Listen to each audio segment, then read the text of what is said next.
Dis-moi que c'est une bonne idée. Une enfant.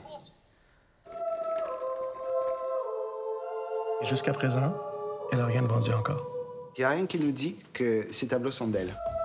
Il te faut juste quelqu'un sur place qui puisse aller voir la petite en train de peindre. C'est tout. C'est toi, mon ami, qui devrais y aller.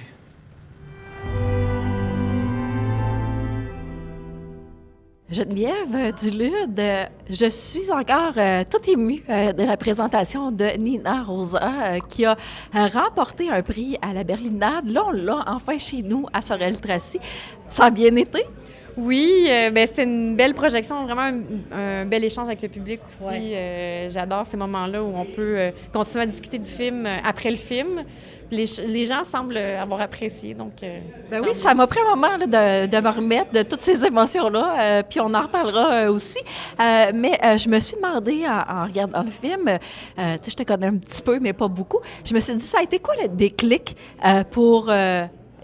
écrire Nina Rosa, parce que, bon, ça se passe en Bulgarie, il y a une histoire de famille et tout ça. Mais ça a été quoi ton déclic? Te souviens-tu quand tu as dit « Hey, je vais écrire là-dessus, moi, là? » Il y a plusieurs expériences ou inspirations que j'ai eues qui ont convergé vers cette idée. D'abord, moi, j'ai vécu un peu en Europe de l'Est 6 mois à l'âge de 21 ans, donc j'avais un attachement à ce coin du monde. Puis à l'époque, je travaillais avec J'étais en Roumanie, je travaillais avec des Roumains qui s'apprêtaient à émigrer au Québec, donc ça m'a sensibilisée à leur parcours. Puis ici, je côtoie j'ai beaucoup d'amis qui sont migrants de deuxième génération, puis une de mes très, très bonnes amies, ses parents sont jamais retournés dans leur pays d'origine. Puis j'ai côtoyé ses parents, notamment son père. Je me suis posé la question, qu'est-ce qui arriverait s'il devait retourner? À quoi il allait faire face? Puis ça a été un petit peu le moteur. Après, l'histoire de la peintre prodige, moi-même, je suis tombée sur une vidéo virale d'une enfant peintre, Okay. qui a fait sa première expo à l'âge de 2 ans. Fait que c'est encore pire que dans le film. Mais ouais, j'ai été fascinée par son cas, puis je me suis mis à lire sur d'autres cas d'enfants peintres prodiges. Puis j'ai découvert qu'il y avait toujours un expert qui devait aller valider, authentifier les toiles pour être sûr qu'il n'y a pas les parents qui magouillent derrière. Donc, ça me créait un prétexte. Ça pourrait arriver, là. Oui, ça pourrait arriver. Donc, ça me donnait un prétexte pour que le personnage retourne dans son pays d'origine, qu'il rencontre cet enfant-là, qui a un peu une grande maturité, un peu de mystère autour d'elle. Donc, voilà. Mais le thème du film, là, faut pas que je me trompe, là, parce que je viens de sortir puis je viens de le découvrir, mais j'ai l'impression qu'on retourne à qui on est au profond de soi. Là. On parle de déracinement aussi, on le comprend là, au fil du film, puis le retour à ses origines. Qu'est-ce qui t'intéressait vraiment profondément dans ces thèmes-là? Parce que oui, tu as vécu des expériences, mais ça part de toi aussi, là. Oui. Je sais pas, je pense que le fil conducteur de mes différents films, il y a toujours la question d'identité. Mes films que j'ai faits précédemment, il y avait une colonie où c'était un enfant un peu entre l'enfance et l'adolescence. J'ai fait Bienvenue à Eiffel, qui était tourné ici d'ailleurs, à Sorel-Tracy, puis c'était sur des adolescents qui étaient sur le point de quitter l'école secondaire, donc d'entrer dans l'âge adulte. Là, j'ai un peu délaissé le thème de la jeunesse, mais je pense que la question identitaire d'être dans deux statuts, deux postures différentes. Puis, tout comme mon dernier long-métrage documentaire qui s'appelle Les Jours, c'est sur une jeune femme qui apprend qu'elle a le cancer du sein. Puis elle aussi, elle doit composer avec une nouvelle identité, entre guillemets, la femme malade. Puis je pense qu'il y a quelque chose qui m'intéresse dans ces moments, ces points de bascule-là. As-tu déjà vécu ça, toi? Non, j'ai pas vécu. Mais t'es rendu pas mal connue, donc t'as une nouvelle identité, là. Non, mais en fait, je sais pas. Puis aussi, le moteur pour ce projet-là, c'est que j'avais envie de sortir de mes schèmes à moi, de pas nécessairement, bien que j'aime beaucoup la région, pas nécessairement camper mon récit dans la région de Sorel-Tracy où, tu sais, j'ai voulu m'intéresser au vécu de d'autres personnes. Donc, ça m'a permis de rentrer plus franchement dans la fiction. Puis j'ai appris plein de choses, j'ai rencontré plein de gens intéressants qui m'ont partagé leur récit. Donc, ça a été très nourrissant aussi de faire ces rencontres-là. Puis là, on l'a dit, tu sais, ton personnage principal va rencontrer une jeune prodige, elle est peintre. L'art, à travers tout ça, comme toile de fond, ça représente quoi, dans toute cette histoire-là, tu sais? Ben, c'est drôle, c'est comme quelque chose que j'ai conscientisé plus tard, mais pourquoi l'art, en fait, c'est que la petite fille qu'on va rencontrer, la jeune peintre, tu sais, c'est une expression très directe. Les enfants peignent ou dessinent avant même de savoir écrire. Ouais. Donc, c'est comme l'expression la plus simple de l'expression artistique, là. Notre point d'entrée vers, c'est ça, le monde de l'art, je vous dirais. Puis c'est ça, je trouvais que c'est intéressant de montrer à la fois cet enfant qui peint, mais vraiment, c'est un jeu, là. C'est pas, il n'y a aucune volonté de faire carrière. C'est vraiment juste dans la simplicité du geste de faire ça dans sa grange isolée. Puis là, après, bon, il y a cette espèce de machine qui embarque de commercialisation, une galeriste italienne qui repère l'enfant, qui sent qu'elle peut faire un peu de sous avec ça. Donc, Elle veut s'en sortir aussi. Oui, il y a exact. l'espoir de s'en sortir. Exact. C'est aussi qui refuserait une notoriété ou de l'argent facile, entre guillemets, là. Mais oui, donc ça soulève toutes sortes de questions. Puis je trouvais que c'est ça, que c'était un art pictural intéressant, la peinture, puis le doigt parce que la petite fille, elle peint avec ses doigts.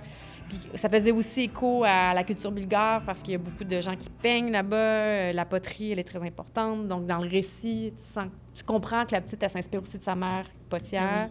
Bien, donc, il y a tout ça. Le retour à ses origines, un Exact. peu, tu sais, tout ça. Puis qui on est au plus profond de nous. En tout cas, moi, je l'ai interprété comme ça. Là. J'ai l'air d'une critique, tout ça, mais c'était vraiment magnifique, là, les images et tout.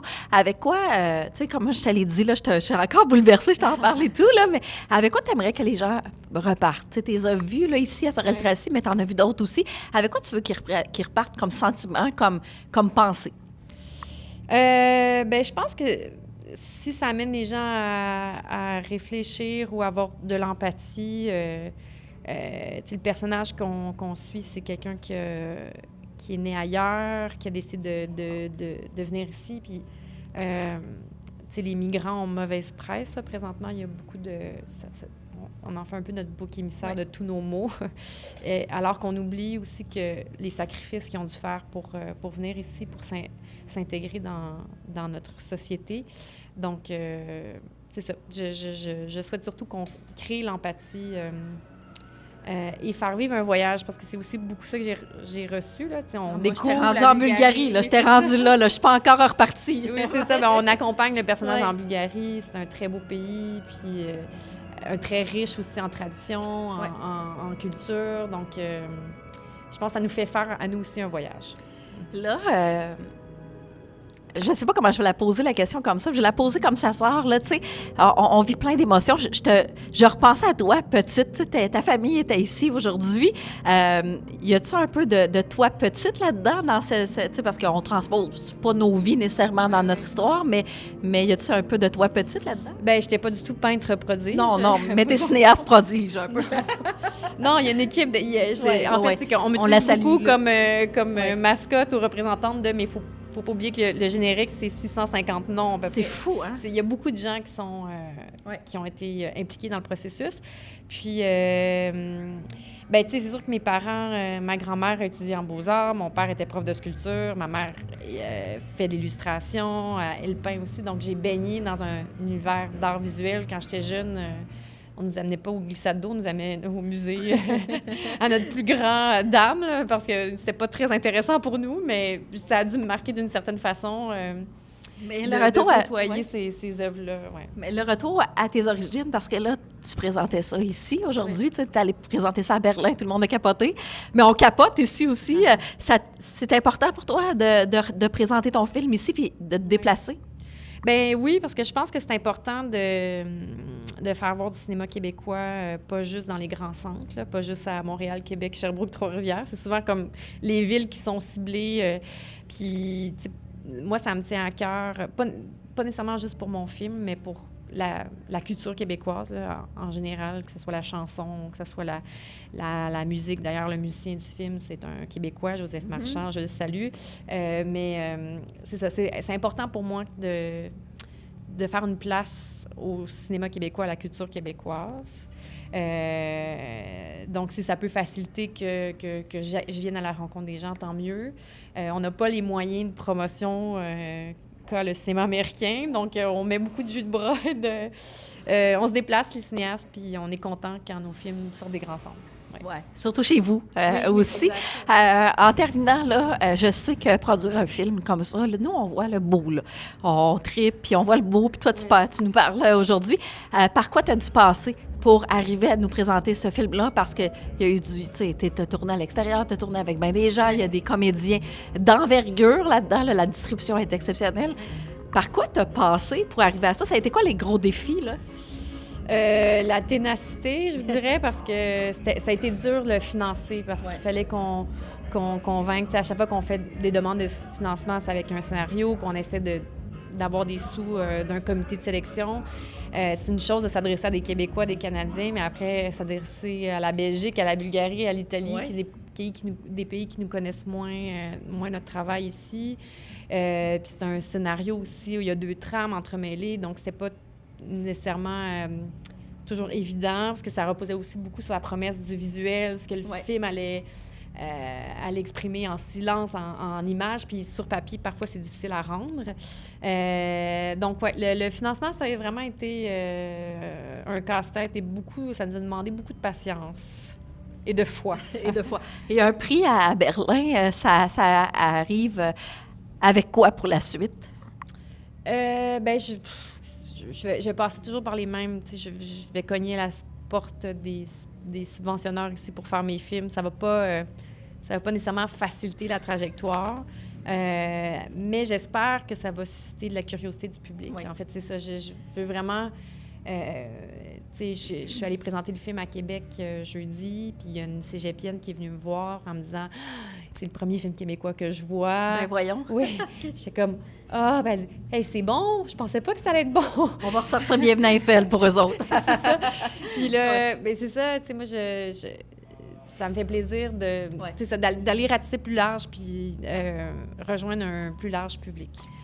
Geneviève, on est très, très fiers de toi. Merci beaucoup pour le moment, puis félicitations. Puis on invite les gens à venir voir Nina Rosa. C'est magnifique. Là, je vais m'en remettre. Merci beaucoup, Myriam. Merci.